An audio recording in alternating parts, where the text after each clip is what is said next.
Hola a todos nuestros asistentes, qué gusto volvernos a encontrar por este medio, esperando y se encuentren muy bien ustedes y sus seres queridos.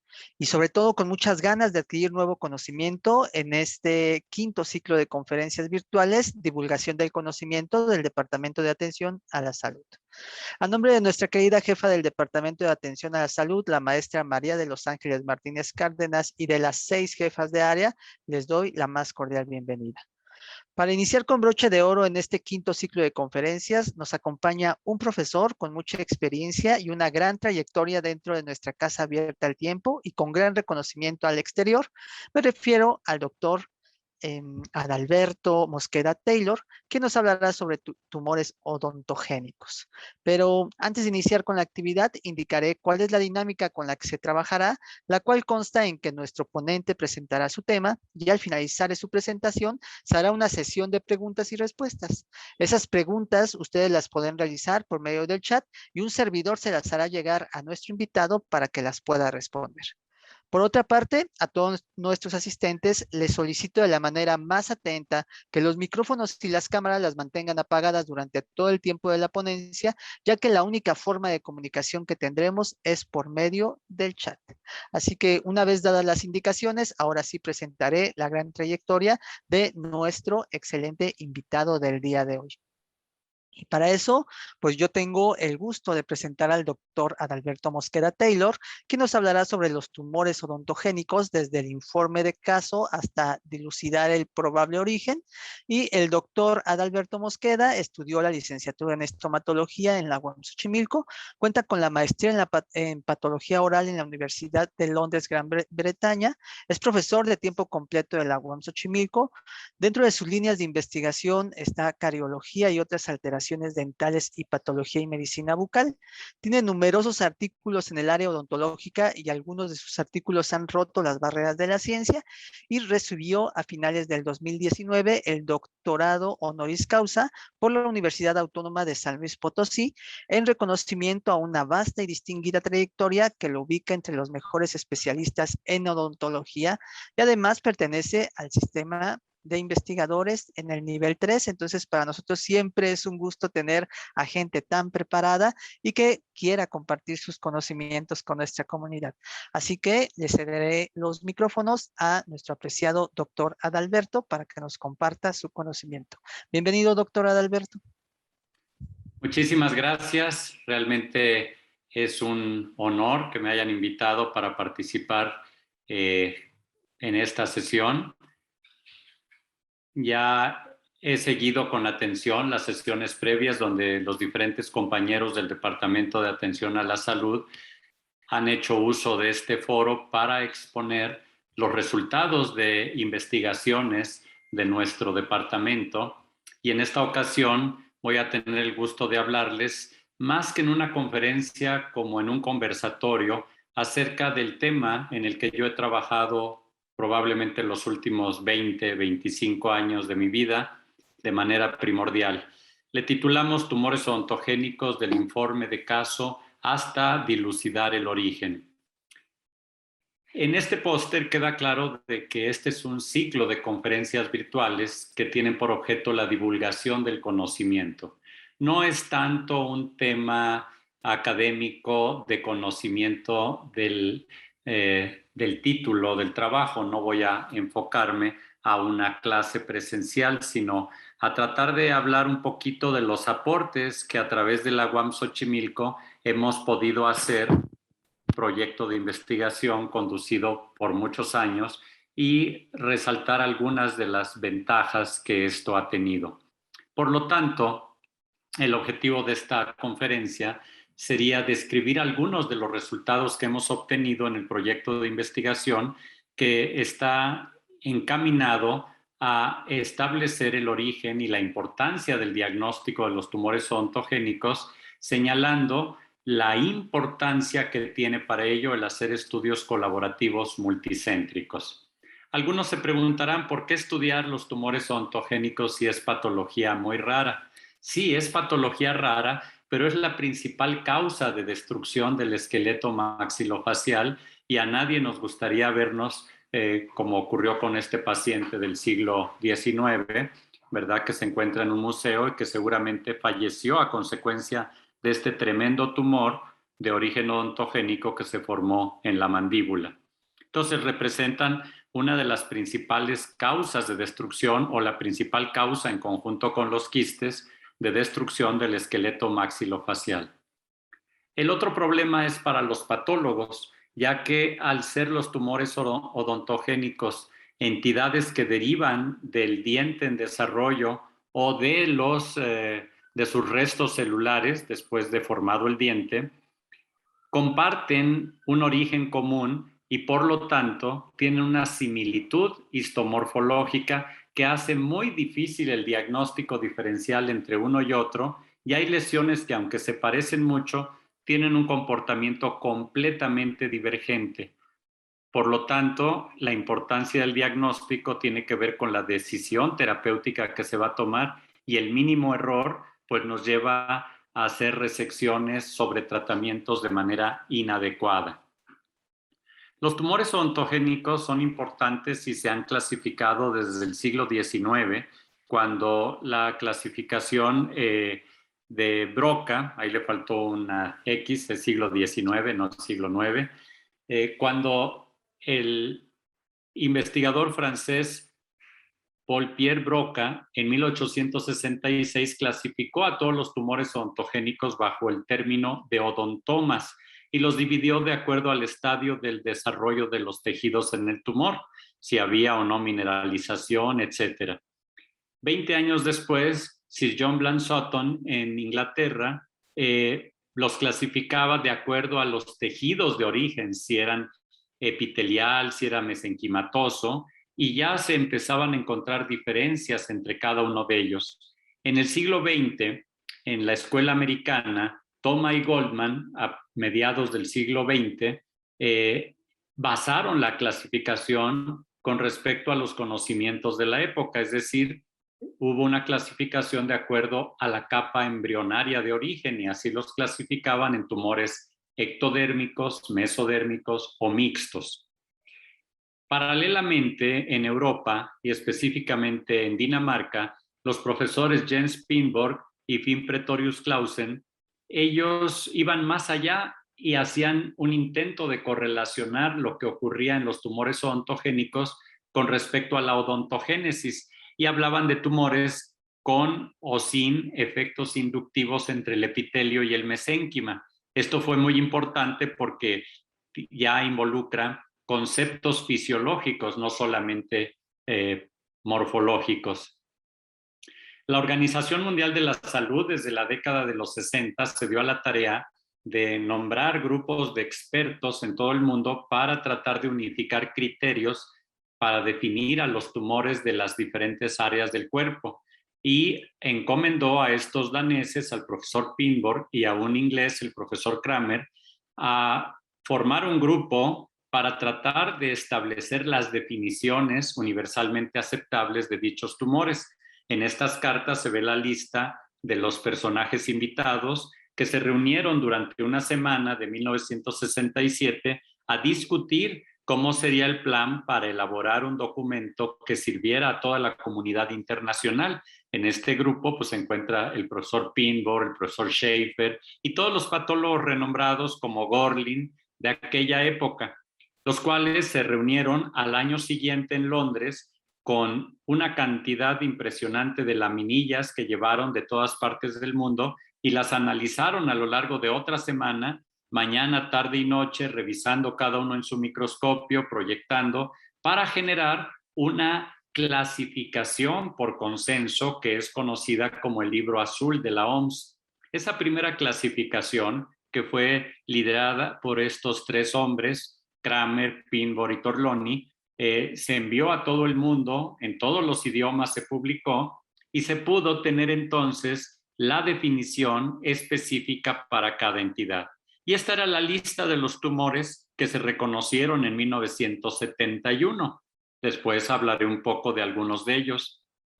Esas clasificaciones han evolucionado y conforme aparecen nuevos conocimientos, nuevas entidades, o se demuestra que algunas no tienen sustento, pues se ha pasado de la primera a la segunda, tercera, cuarta y ahora estamos trabajando en la 5ª edición de este libro azul, que cada vez es más grande y compete a más personas para hacer por consenso las definiciones y las adecuaciones para el diagnóstico.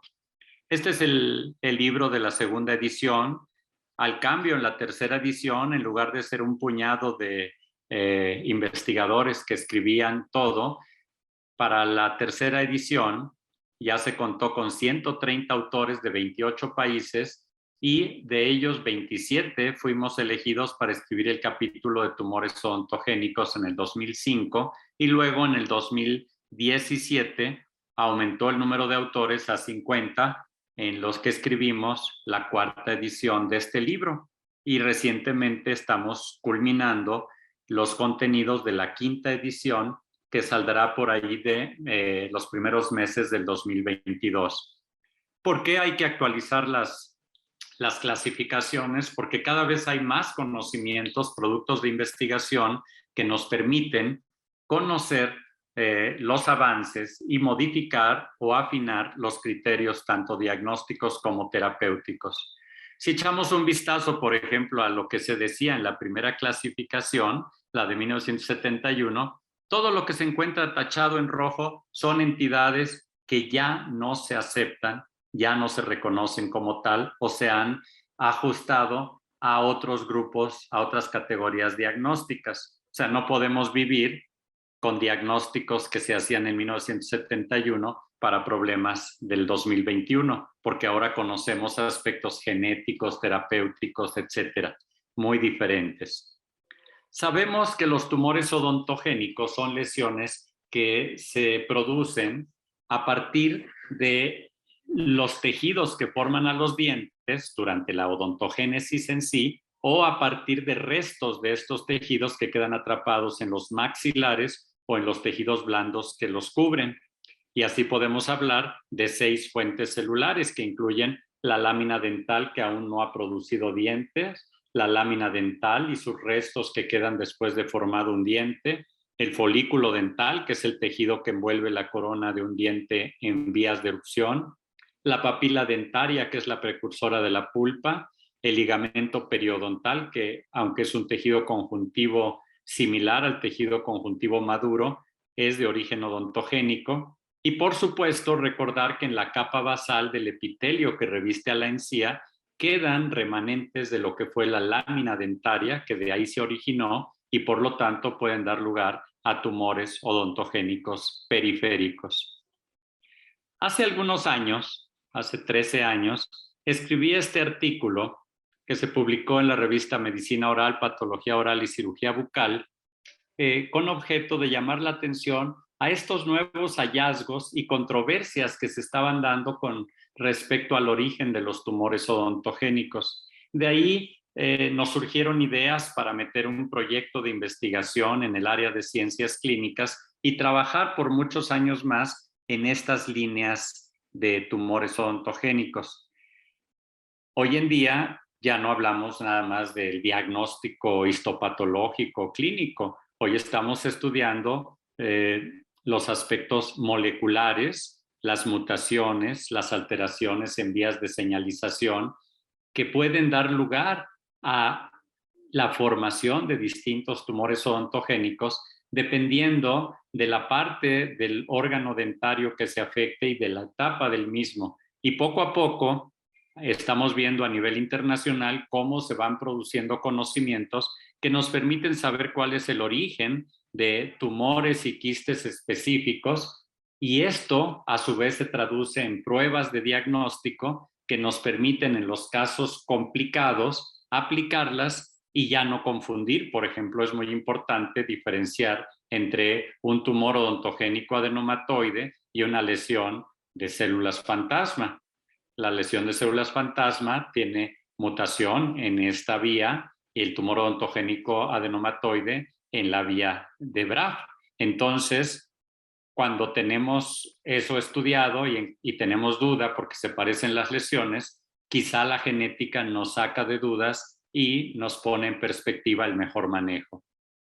Pero paralelamente, al tiempo que las lesiones se van haciendo más complejas, los métodos más complejos, La Organización Mundial de la Salud nos ha exigido también simplificar la parte descriptiva para que los patólogos y los clínicos encuentren muy fácil y muy accesible el diagnóstico. En la última edición, en la cuarta, se ha reducido de 16 tumores benignos a solo 12 y de 11 a solo 7 tumores malignos, en una tendencia a simplificar, agrupando lesiones que no todos los patólogos estamos de acuerdo que se puedan agrupar. Es decir, tenemos aquí una lucha contra una autoridad que nos pide simplificar y por otra parte el conocimiento pide diversificar y profundizar. Y de eso básicamente es lo que va a tratar esta narrativa. Pero déjenme partir diciendo de dónde empezamos a interesarnos por los tumores odontogénicos. Cuando estudiábamos algún tumor odontogénico, nos llamaba la atención la carencia de estudios epidemiológicos y decíamos, ¿por qué no sabemos cuántos tumores hay en México? ¿Cuáles son los más frecuentes? Compararlos con el nivel mundial. Y en la década de los 90 nos dimos cuenta que había muy pocos estudios, quizá 3 o 4, que tenían este objetivo cubierto. Por lo tanto, decidimos hacer un estudio que publicamos en una revista muy buena, que es el AAO, en el cual tratamos de ver la frecuencia de tumores odontogénicos en diferentes ambientes. ¿Cuál es la frecuencia en un hospital de cáncer? ¿Cuál es la frecuencia en la práctica privada? ¿Cuál es la frecuencia en escuelas de odontología? Y justamente encontramos eso, que las frecuencias y los subtipos difieren de acuerdo al tipo de formación del servicio de los patólogos. Por supuesto, a cancerología, un hospital de tercer nivel, solo llegan los tumores odontogénicos muy agresivos. Ellos no van a ver nunca odontomas o cosas amartomatosas. En cambio, en las escuelas dentales, lo que predomina son los odontomas. ¿Por qué? Porque son hallazgos radiográficos que ve el alumno, que puede operar con anestesia local, etcétera. Mientras que en la práctica privada, que es más variable, porque recibimos muestras de todo tipo, nos damos cuenta cuál es la casuística, digamos, a nivel general. Y así encontramos que la frecuencia de estos tumores va de menos de 1% en un hospital de cáncer, donde solamente incluimos las muestras de cabeza y cuello, hasta casi 4% en un servicio de práctica privada, quedando en 2.5% la frecuencia de todas las biopsias que se reciben son tumores odontogénicos. Solo 2.5% del 100% de muestras que reciben las escuelas dentales corresponden a este tipo de tumor. Gracias a este trabajo y a otros que se han ido publicando en otros países, actualmente tenemos una información de cómo es la distribución geográfica y la frecuencia de tumores odontogénicos a nivel mundial.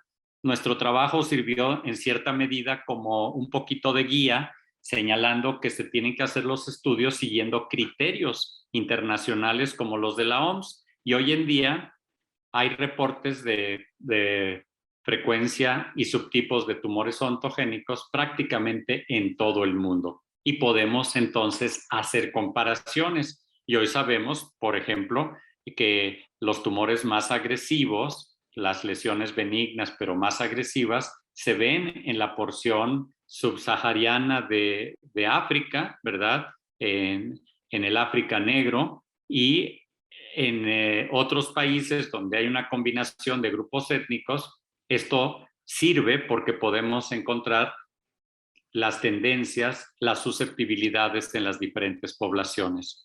De acuerdo a todos estos estudios que se han hecho, sabemos hoy en día que la inmensa mayoría de los tumores odontogénicos son benignos. Y entre estos, 4 tumores representan más del 80% de todos los tumores odontogénicos.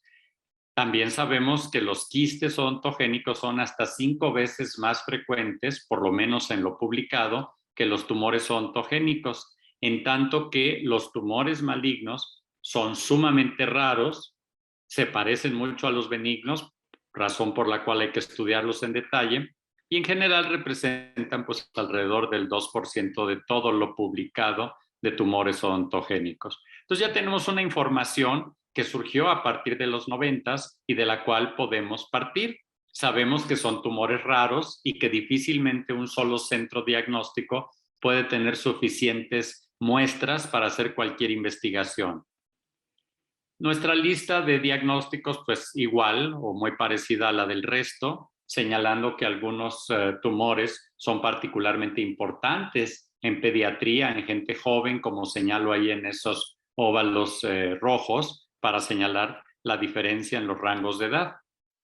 Y por lo tanto, decidimos en el 2013 meter un proyecto de investigación para estudiar a nivel de inmunohistoquímica primero y después añadirle la parte genética años más tarde, los componentes celulares y la matriz extracelular que pueden estar relacionados con la formación, mecanismos de crecimiento y de cohesión celular en tumores odontogénicos. Como les decía, es muy difícil que un solo centro tenga suficientes lesiones.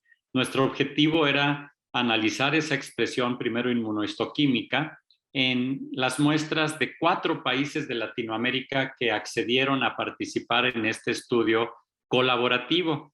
Ya con ello, ya tendríamos con Brasil, Guatemala y Perú una cantidad de casos muy superior a lo que cualquier otra institución a nivel internacional pudiera juntar de esto.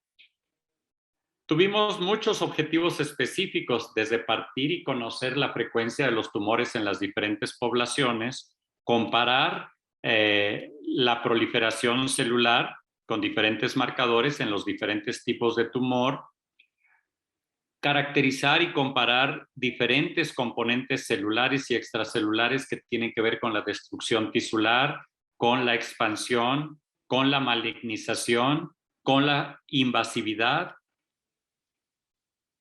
Comparamos y conocimos la angiogénesis, la densidad vascular y factores de crecimiento endotelial vascular para conocer qué tumores utilizan más estas vías para su nutrición, su crecimiento y cómo se diferencian de otros tumores similares. Y obviamente también estudiamos todos los tipos de citoqueratina para determinar la etapa cronológica en la que se formaban estas lesiones. Tuvimos objetivos específicos que añadimos una vez que incorporamos a colegas de Japón para que nos hicieran la secuenciación genética. Agregamos objetivos de comparar la inmunoreactividad de marcadores de proliferación e inductores de destrucción tisular, expresión de genes asociados al proceso de odontogénesis y correlacionarlo con los tumores odontogénicos que íbamos a estudiar, ¿sí? Bien. Para ello, pues, conjuntamos un grupo de participantes de la UAM, la doctora Esther Irigoyen, que nos apoya en toda la situación del análisis estadístico. A nivel internacional, los laboratorios y sus responsables que se incorporaron son el doctor Ronald Boloña de la Universidad de la República en Uruguay, el doctor Toshinari Mikami en Iwate, Japón, el doctor Aguirre Urizar del País Vasco en España, el doctor Martínez Mata en la Universidad Autónoma de Chihuahua, el doctor Osley Páez de Almeida, quien es la pieza fundamental porque es quien provee todo el apoyo de reactivos y materiales y la tecnología para realizar la inmunohistoquímica. El doctor Fabio Ramoa Pires de Río de Janeiro, el doctor Wilson Delgado de Perú y nuestro recientemente fallecido, el doctor Román Carlos Bregni de la ciudad de Guatemala.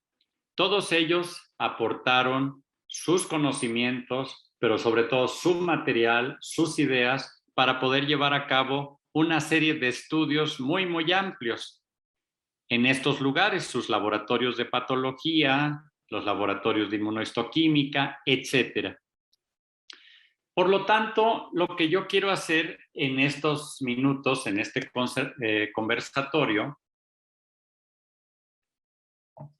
es solamente señalar algunos puntos en los que hemos logrado incidir en las nuevas clasificaciones y en las conductas terapéuticas en algunos tumores odontogénicos benignos. que son la mayoría. Hemos trabajado mucho en tumores malignos, tenemos aportes, pero me voy a referir a algunas situaciones de los tumores benignos. Los tumores odontogénicos benignos se dividen en 3 grupos. El primer grupo son los tumores epiteliales. De estos tumores epiteliales, el más conocido, el más estudiado, el más importante y agresivo son los ameloblastomas. Pero hay un tumor que es relativamente frecuente, que es el 4º lugar en frecuencia o 3er lugar en frecuencia de todos los tumores odontogénicos, que es el tumor odontogénico adenomatoide. De cada tumor seleccionábamos un problema, hacíamos un protocolo y estudiábamos. Con respecto al tumor odontogénico adenomatoide, sabemos que es una lesión benigna, amartomatosa, no neoplásica, que tiene un aspecto histopatológico caracterizado por estructuras ductales, pero eso no basta para el diagnóstico. El asunto con este tumor es que representa alrededor del 8% de todos los tumores odontogénicos. La mayoría se ve en gente joven, principalmente entre los 10 y 20 años de edad, con un predominio por mujeres y por la zona maxilar, la mayoría asociado a dientes retenidos. Si nosotros dejamos la información que existía hasta hace unos 30 y tantos años, nos íbamos a arrepentir de no haber podido hecho algo mejor por los pacientes que estaban mutilando de más. Este tumor tiene un aspecto histopatológico que tiene estas formaciones ductales, entre muchas otras características que no voy a detallar porque la conferencia no es de histopatología. Lo importante es saber que este tipo de tumor puede alcanzar un gran tamaño en algunos casos, deformar significativamente y con una falta de diagnóstico poder realizar tratamientos inadecuados. Esta paciente del Hospital Juárez de México, que tuvimos la oportunidad de ver hace ya muchos años, tenía una lesión enorme que ocupaba casi la totalidad del maxilar derecho, causaba resorción radicular y gracias a una biopsia tuvimos el diagnóstico de un tumor odontogénico adenomatoide. Entonces la pregunta era, ¿este tipo de tumor requiere hemimaxilectomía, resección amplia, segmentaria o basta con la enucleación? Con el conocimiento que tenemos dijimos, es suficiente con la enucleación. Después de la biopsia, en un acto posterior, la eliminación quirúrgica, ya con ese diagnóstico, se da de manera relativamente sencilla, se deja un lecho limpio y se puede ver una recuperación. A las pocas semanas, a los pocos meses, se va logrando una remodelación ósea sin necesidad de sacrificar ni estructuras nerviosas, vasculares, óseas. Lamentablemente aquí tuvieron que quitar dientes por la resorción radicular, pero por supuesto que la reparación ósea da para poder hacer una rehabilitación protésica muy adecuada en este y en muchos otros casos. Bien, pero ¿qué era lo importante de esto? Que ya por ahí de 1983, un grupo de investigadores muy prestigiados, coautores del libro más importante de patología bucal en Estados Unidos, como el Dr. Dam, describieron una entidad que llamaron tumor odontogénico epitelial combinado y decía que era un tumor que tenía áreas de tumor odontogénico adenomatoide, el que estamos estudiando, y de tumor de Pinborg, que es uno muy agresivo. Y mostraban en la histología que además de lo que ya vimos, estos ductos, había áreas donde había células que recordaban a este otro tumor y por lo tanto daban a entender que era un tumor combinado. ¿Cuál es el problema? Que para un cirujano, si nosotros los patólogos le decimos que un paciente tiene áreas de tumor odontogénico epitelial calcificante, esto es agresivo y va a realizar una resección quirúrgica excesiva. Hicimos muchos estudios y demostramos, junto con también el ya desaparecido y muy querido doctor Constantino Ledesma, una serie de estudios en donde demostramos en 1993 que los llamados tumores combinados no son verdaderos tumores combinados, sino que por el componente celular en el tumor odontogénico adenomatoide es normal que pueda haber pequeñas islas que imitan al otro tumor, pero no cambia el comportamiento. Eso nos hizo seguir escribiendo porque seguía habiendo cirujanos, sobre todo, que publicaban este tipo de error diagnóstico y haciendo cirugías extensas. Y eso nos llevó a hacer varios estudios ya como parte de este proyecto, en donde demostramos que las áreas de tipo de tumor ontogénico epitelial calcificante son comunes en el tumor ontogénico adenomatoide y en una entidad específica. No requiere un manejo diferente. Lo demostramos a nivel histoquímico, a nivel de luz polarizada, y después con el doctor Esquiche León de Brasil, demostramos que si estudiamos un número grande de tumores ontogénicos adenomatoide, como 39 casos, por lo menos en 36 encontramos las áreas del tumor ontogénico epitelial calcificante, un 92%, principalmente en zonas de mineralización, y demostramos que en ningún caso este hallazgo modifica la conducta o pronóstico de este tipo de lesión. Y podemos decir con satisfacción que la Organización Mundial de la Salud y todos los textos hoy en día anotan este mismo hallazgo y previenen a los cirujanos de no hacer un sobretratamiento gracias a estos estudios. Y bueno, como muestra hemos seguido estudiando colaborativamente con personas de muchos otros países, ahora se ha incorporado el grupo de Sudáfrica, a los tumores ontogénicos adenomatoides. Y justamente hace en el mes de agosto, por eso aquí todavía no está señalada la fecha, se publicó en la revista O, pues este estudio internacional, donde nuevamente hacemos un análisis de los estudios previos, donde está el de Esquiche León, por ejemplo, y demostramos cómo en estos mismos estudios, tanto en Sudáfrica, Brasil, México, Guatemala y en el total de nuestra serie, la frecuencia de tumores ontogénicos en el primer corte histológico que presentan áreas combinadas es de alrededor de la mitad, siendo hasta más del 80% en algunas series, lo cual significa que es un hallazgo común,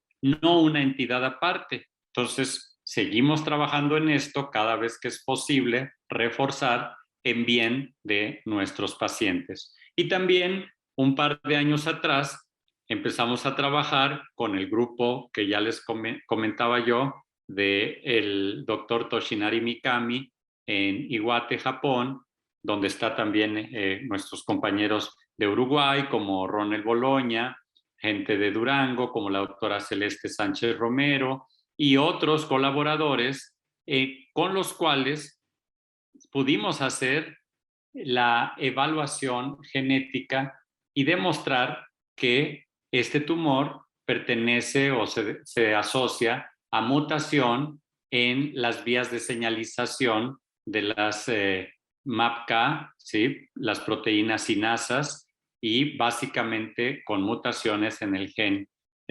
KRAS. Bien, por lo tanto, entonces demostramos que no es un tumor combinado y que los supuestos 3 casos que se habían reportado como recurrentes, haciendo un análisis retrospectivo en la literatura japonesa, había sido un error de interpretación. Son en realidad un tipo de ameloblastoma que hace ductos. Y ese es un pequeño aporte que hicimos en relación a ese tumor.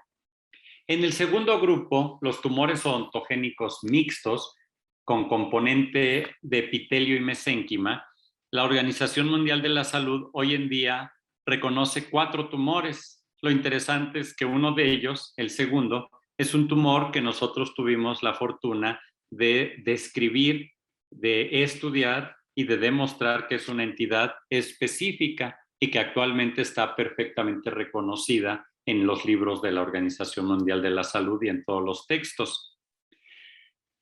Esta entidad apareció en la cuarta edición, en la del 2017, y continúa en la del 2022. Allí se incluyó esta entidad con el nombre de tumor ontogénico primordial, pero déjenme platicarles un poquito cómo nació este tumor. Yo digo que es el caso de un tumor ontogénico no clasificable, porque allá en 1992 un queridísimo amigo, también egresado de la UAM Xochimilco, igual que yo, de la primera generación como yo, el doctor Mario de la Piedra, que es un cirujano maxilofacial de primer nivel, me envió un tumor que había operado de la región posterior de la mandíbula de un hombre de 18 años de edad con una historia de crecimiento lento que producía algo de expansión en esta zona, ¿sí? Radiográficamente se usaba mucho las radiografías posteroanteriores en esa época o anteroposteriores. Se podía ver una lesión radiolúcida relacionada a un diente retenido. ¿Pero qué tenía de particular? Causaba algo de resorción, parecería un quiste dentígero, pero era un tumor sólido.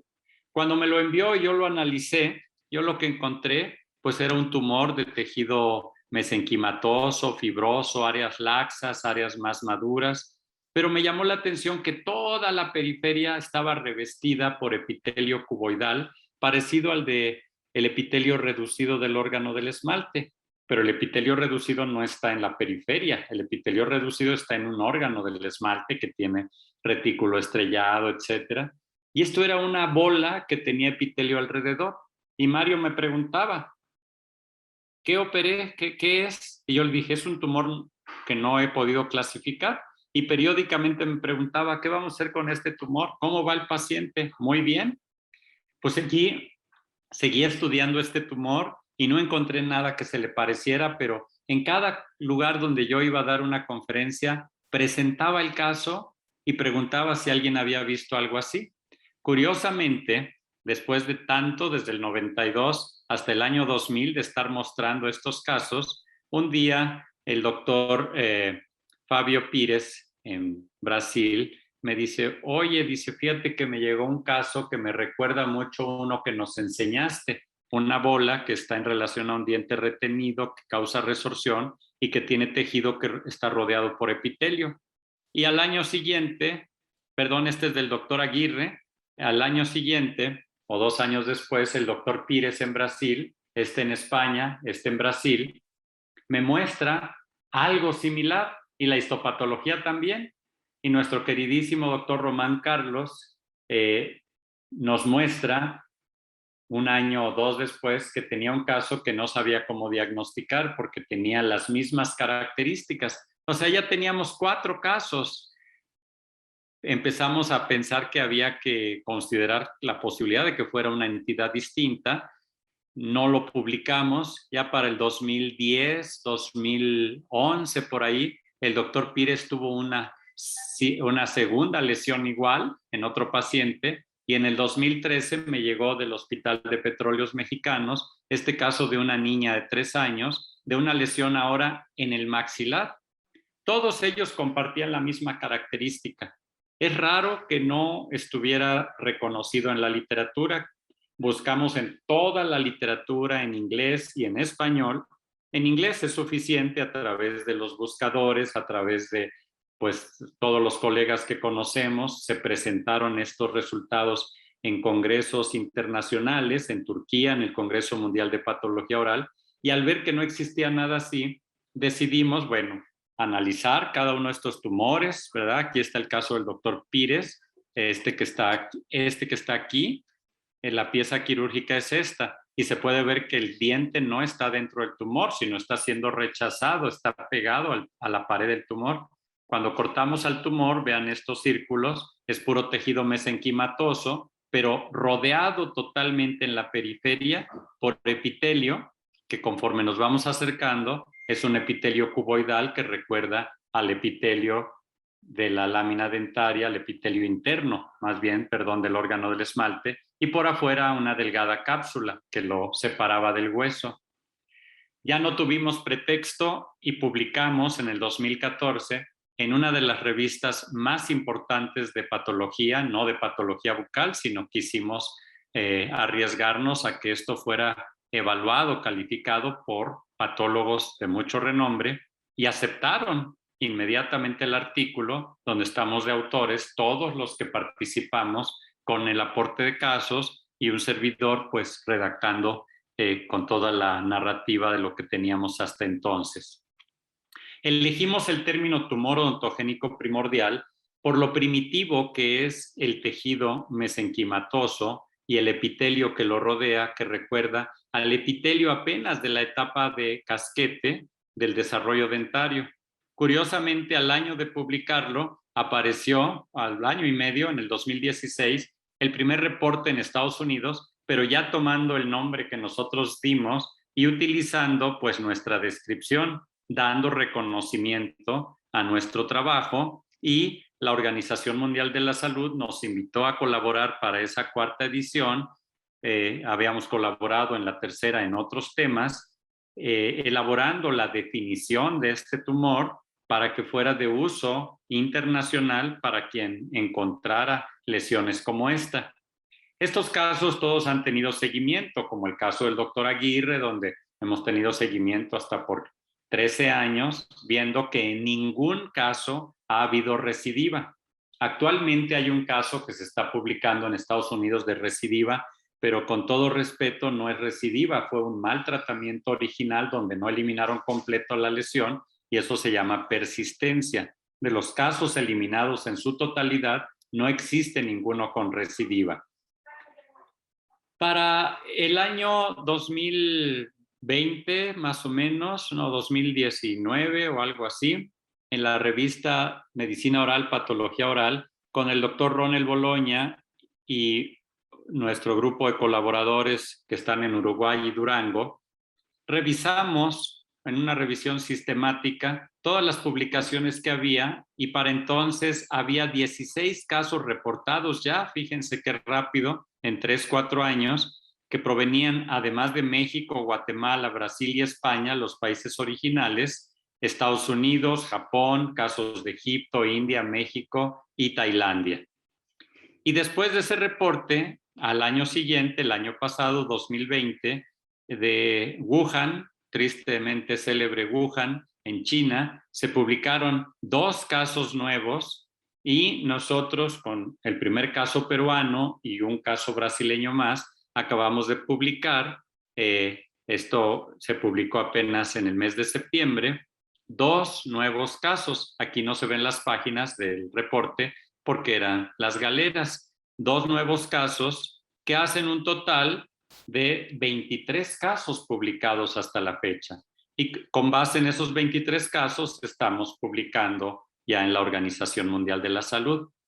Cuando se hacen estudios de inmunohistoquímica se puede ver que estos tumores son positivos a la citoqueratina 14, que es positiva en el epitelio dental primitivo, mientras que en la citoqueratina 19, que se expresa cuando el epitelio interno adquiere la madurez de células secretoras, futuros ameloblastos, podemos ver cómo ya hay áreas positivas, aquí marcadas en el cromógeno café, y áreas negativas que todavía son muy primitivas. Y el tejido que forma el tumor en sí es un tejido mesenquimatoso muy primitivo. Entonces, hallazgos como esto y estudios inmunohistoquímicos extensos que también hemos hecho y publicado en revistas de alto impacto como Pathology Internacional o en algunas otras revistas como Oral Diseases, se ha demostrado la expresión de diversos marcadores que ilustran de manera similar en el tumor la expresión de células precursoras de odontoblastos expresadas por la presencia de Sindecan-1 de manera similar a lo que se observa en gérmenes dentarios. Estos son imágenes de gérmenes dentarios en donde se puede ver la positividad subepitelial de Sindecan-1, porque aquí las células no logran convertirse en odontoblastos. En el tumor no hay una capa odontoblástica debajo del epitelio y es positivo a Sindecan-1 y a CD34 de manera muy similar a como se ve en el diente en las etapas tempranas. Por lo tanto, hemos tenido, con estas informaciones que hemos generado, hemos podido decir que los patrones de expresión de citoqueratinas y otros marcadores histoquímicos nos permiten sugerir que el grado de diferenciación del tejido del tumor odontogénico primordial equivale a los tejidos de un germen dentario en la etapa de casquete o al inicio de la etapa de campana. ¿Eso a qué nos lleva? A investigar qué está pasando en un germen dentario que no se forma, que se arresta, que muta o que algo pasa en esa etapa y no puede progresar a la formación de un diente. Entonces, hemos hecho los estudios de inmunohistoquímica. Como contamos con el apoyo de laboratorios como el Dr. Osley en Brasil o el de Iwate en Japón, no hay duda que la calidad de los estudios pues, nos permite obtener un material de primerísimo nivel para poder evaluar la expresión de estas citoqueratinas de marcadores mesenquimatosos. Vean aquí cómo el CD34, que es un marcador, por ejemplo, de fibroblastos inmaduros, puede verse totalmente positivo en las células cercanas al epitelio en el tumor, pero totalmente negativo abajo. Esto que se ve positivo aquí son vasos sanguíneos, que es para lo que el marcador funciona también. Y déjenme ponerles la importancia de estos estudios con un caso. Una niña de 12 años sin antecedentes de importancia empieza a tener una tumoración que le deforma la zona premolar molar derecha.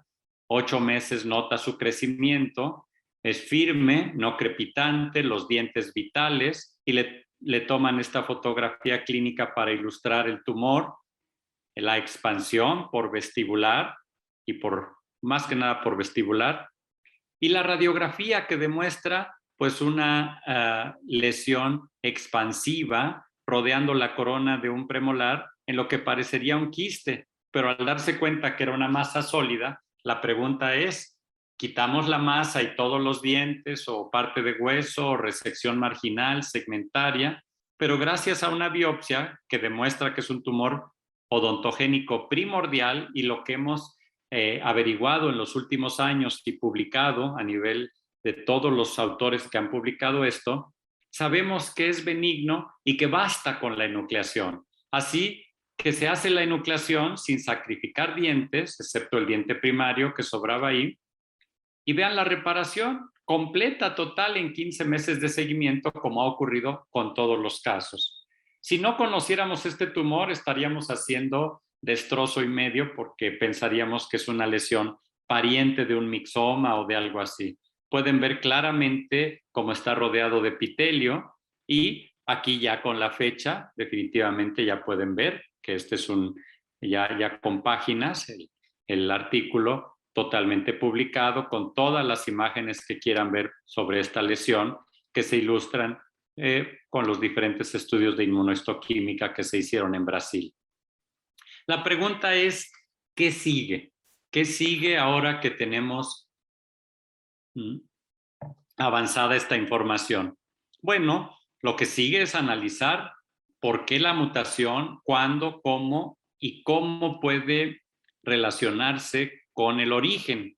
Partimos de un simple reporte de caso y ahora estamos escribiendo la patogénesis de este tumor basado en la tumorigénesis y en la odontogénesis. Hicimos un estudio en Japón, lo hizo el doctor Toshinari Mikami con nuestros casos y con las ideas de todo el grupo, en donde se analizaron muestras de 3 de 6 casos de tumor odontogénico primordial que teníamos por secuenciación genética de nueva generación y análisis inmunohistoquímico para marcadores como la proteína melogenina, meloblastina y un marcador, una proteína formadora de dentina. ¿Qué encontramos de todo el estudio? No voy a narrar el estudio, pero se analizaron 151 genes asociados al desarrollo de cáncer y 42 genes asociados a la odontogénesis para ver en cuál de ellos había mutación en este tumor. Para nuestra sorpresa, no se encontró mutación en ninguno de los genes conocidos y que se tienen para estudios de laboratorio, incluyendo genes de la producción de esmalte, genes del desarrollo dentario inicial. Sin embargo, la expresión de genes asociados a la dentinogénesis fue negativo o muy débil, esa expresión, sugiriendo que había una inhibición en los genes que se encargan de la formación de dentina Y ustedes saben que si no hay formación de dentina, no hay formación de esmalte. Y eso explicaría la falta de maduración del epitelio hacia un epitelio maduro. Por lo tanto, consideramos en este artículo publicado en Oral Diseases que la patogénesis del tumor odontogénico primordial debe ser considerado completamente diferente de otros tumores odontogénicos. No comparte ninguna de esas 3 líneas de mutaciones que ya conocemos en tumores odontogénicos y sugerimos que tenemos que estudiar los genes que tienen que ver con el proceso formador de dentina. Allí tiene que estar la explicación para el desarrollo de este tumor. Ya sabemos perfectamente que es un tumor diferente. Entonces, bueno, tenemos algunas conclusiones,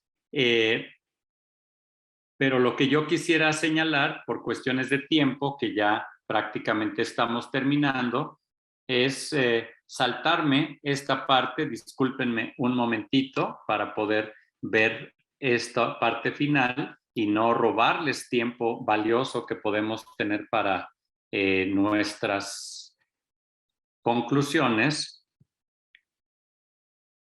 Decirles, vamos a recompartir la pantalla.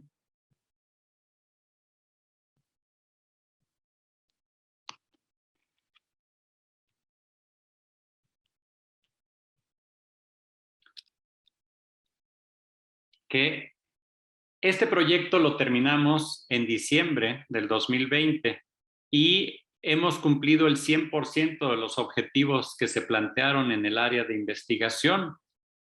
Los principales productos académicos que se lograron con este proyecto en el periodo de casi 8 años fue poder producir 7 tesis de maestría, 3 en México y 4 en el extranjero, y 4 tesis de doctorado, particularmente en Brasil.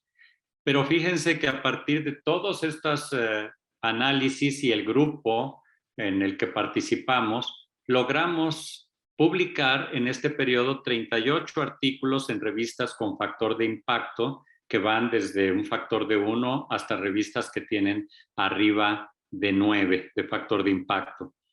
Ha dado lugar a publicar 5 capítulos de libro científico, 3 en la organización, 2 en la Organización Mundial de la Salud y 3 en libros de patología bucal publicados en España como editor el doctor José Vicente Bagán. Y nos dio para presentar 25 trabajos en eventos especializados de muy buen nivel. En resumen, les podría decir que nuestros aportes con este proyecto de investigación ha sido poder aclarar el concepto del tumor odontogénico epitelial combinado y evitar mutilaciones innecesarias. Hemos generado nueva información sobre mecanismos de crecimiento de tumores como el mixoma de los maxilares. Hemos descrito 2 nuevas entidades que son el tumor odontogénico primordial y el carcinoma odontogénico condentinoide. Hemos aportado nuevos hallazgos sobre subtipos específicos de fibroma odontogénico que son más agresivos que la forma clásica.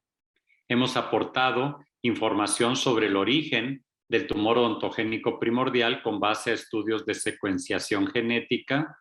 Hemos definido los criterios para diagnóstico y registro histopatológico para patólogos generales de cómo reportar los tumores odontogénicos malignos de acuerdo a una asociación internacional de reporte de cáncer.